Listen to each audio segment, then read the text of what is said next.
So, what is a removal? The removal is like a term that we use when someone can no longer program on the yard. They can't be in that prison anymore, and we, as the inmates, have to forcibly and violently get rid of them. And so, what a removal is when we kind of manipulate the Department of Corrections protocol into getting someone off the yard. Usually, like if someone owes money and they can't pay, like we'll have to get rid of that person because if they owe other races or something, it could cause a race riot. So that's the most common reason someone gets removed. But also, if they have like bad paperwork, they snitched or ratted, or they're a sex offender, they'll also get removed.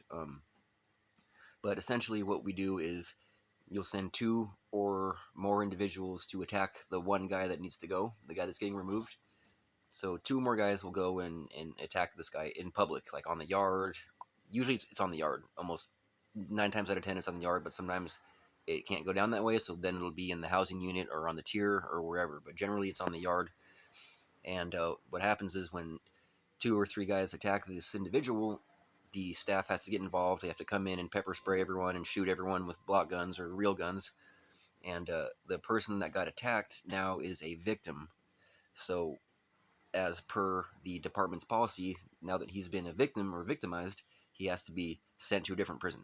So that's kind of how we manipulate the department's protocol, right?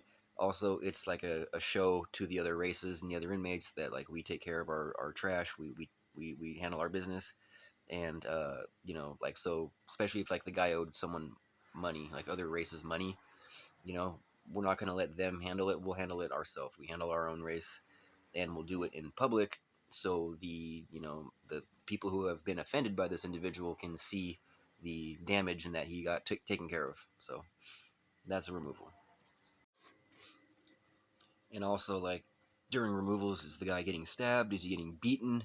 And that's a good question. It just depends on the yard that you're on and like what his offense is. So if it's a level 1 or 2 or 3 and it's just like a drug debt, then he'll just get the shit beat out of him.